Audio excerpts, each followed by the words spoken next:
कि social media का कमाल क्या होता है। आप लोग को तो ऐसे पता है कि रातों रात जीरो से हीरो अगर बनना है तो वह सोशल मीडिया में पावर है कि आप लोग को स्टार बना सकता है। ऐसे जहाँ बुढ़ा पसंद करल वही से जानी। यूपी से है। यूपी से? हाँ। यूपी में कौन जगह? अलीगढ़। तो यूपी से आप आ करके और यहाँ चंपारण के धरती पे कम्युनिटी में शामिल हो जाती हैं, क्या कारण है? हम इधर काम कर रहे हैं। आई आपकी पतो है?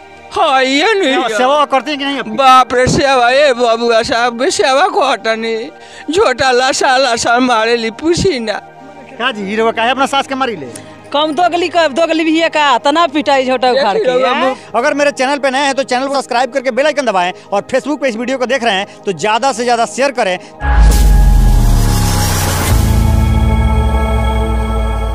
चाहे खेसारी लाल यादव हो या पवन सिंह जी, सबको पता है कि रातों रात अगर गाना गाते हैं और कई मिलियन में पहुंच जाता है तो भैया सोशल मीडिया का कमाल है। और एक चीज़ आप लोग को हम दिखाना चाहेंगे, आप लोग देख सकते हैं ये सभी लोग क्रिएटर हैं।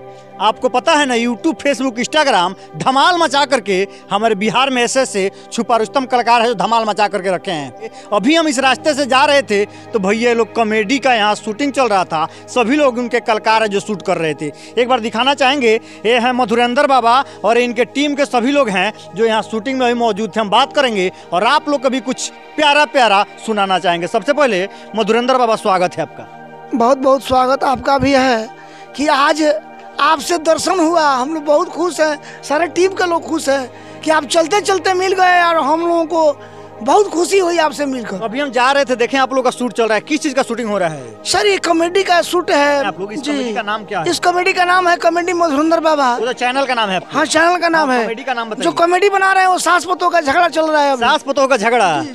भैया सबसे मेन बात एक बात बताना चाहेंगे आप लोग को कि सास पतोह हर घर में और ननद भौजाई हर घर में लोग होते हैं, लेकिन सास पतोह का झगड़ा जो है वो झगड़ा सचमुच में कमाल का काम होता है और कमाल का काम लोग करते हैं। जिस समय सास पतोह में झगड़ा झगड़ी हो एकदम मजा आता है देखने में। उसी पे हमारे मधुरेंद्र बाबा व्यास जी हैं जो इस पे कॉमेडी बना रहे थे। इस कॉमेडी का आगे के लिए क्या कहना चाहिए आप? सर ये हम दिखाना चाहते हैं दुनिया वाले को, अपने बिहार वाले को, यूपी वाले को कि सास क्या होती है और पतोह क्या होती है।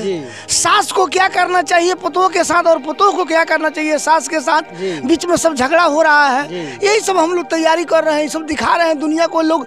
हम आगे चल के सास जो मेरी माँ है, मेरी जो पत्नी है, वो मेरी माँ को आदर करे, भाव करे, समय से भोजन दे। मेरा नाम पायल है। पायल? तो पायल जैसा हिल रही है, क्यों?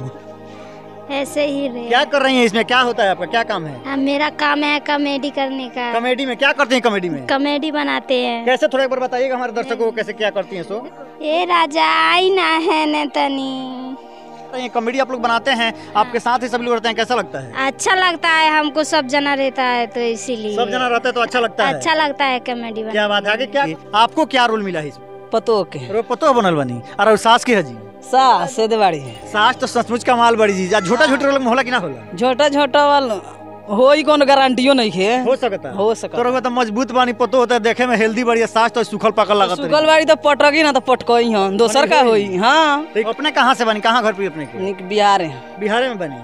का जी आप तो एकदम असली सास माता दिख रही है। आई बाप के और माया मैया के डर हम हुकाए रोने घर में। चुप रे भोसड़ी ते नहीं लुकाए रहनी हो। नुकार रोने यहाँ के है? यहाँ के मीडिया वाला तोरा के लेवल आज बनी इंटरव्यू वैसे जगह डर हम हुकाइल बनी घर में। नानू बोले के लुकाइल बानी। हाँ ये सब हम काम कइले। सुनिए ना, आप मतलब सास का रोल करते हुए एकदम बड़ा मस्त लग रही है, सिंदूर टिकली लगा के एकदम जबरदस्त दिख रही। सास माता के रोल में ही है, क्या कहना चाहिए हमारे दर्शकों को? ऐसे जहाँ बुढ़ा पसंद करल वही से जानी।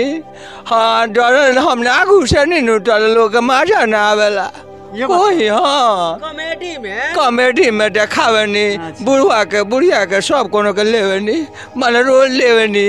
हाँ ये टीम आपका जो है पूरा टीम मिलके मतलब आप कॉमेडी बनाना स्टार्ट किए। आप लोग बिहार में कॉमेडी ऐसे भी बहुत चल रहा है। हम ऐसे बनाओ टनी जे मधुरेंद्र बाबू टनी चौहकस। अच्छा हमनियों के टनी साथ साथ में सब लोग टनी आशीर्वाद दे, आगे में बढ़ाओ, ये सब चाहिए मीडिया साहब। अच्छा आज तो हम भी वायरल करने के लिए पहुंच गए। जा रहे थे रास्ता में देखे कि आप लोग ये सब क्या हो रहा है, स्टैंड लगा करके। तो हमनी के वीडियो बनाओ टने से टले रहुए चलो नहीं। हाँ अच्छा आई आपकी पतो है? हाँ ये नहीं सेवा करते हैं कि नहीं? बाप रे सेवा ए बबुआ साहब सेवा कहतनी झोटा लसा लसा मारे ली पूछी ना का जी हीरो काहे अपना सास के मारी ले? कम दोगली भी का तना पिटाई झोटा उखाड़ के मुँह पर को हटिया कम खजड़ी बिया कम डोगलिया सास के अंगर अभी कहते नहीं जी तो सास जगह चलिए न रास्ता देखिए न कल जाई ना ना उनकर सेवा करी बूढ़ पुराने बाड़ी उ बेटी खानी मंदिर तो सास खानी ना हो खेला नहीं बिया कहाँ कमी डेले बनी हमार बेटा हमारे के जन्म ना करला हमार बेटा एक से चोरा चोरा हमारे से लिया देखी ना रसगुल्ला खिया वाला गाजा खिया वाला लाल मोहन खिया के भैंसी खानी मोटोले बा हमार डेढ़ देखी हई डासा देखी। अगर मेरे चैनल पे नए हैं तो चैनल को सब्सक्राइब करके बेल आइकन दबाएं और फेसबुक पे इस वीडियो को देख रहे हैं तो ज़्यादा से ज़्यादा शेयर करें ताकि हमारे बिहार में सास पतोह का झगड़ा देखने वाली बहुत सी बहू हैं या बहुत सी सासू हैं उस वीडियो को देख सकें। ऐसे ही वीडियो देखने के मेरे चैनल पे बने रहे तब तक के लिए जय हिंद।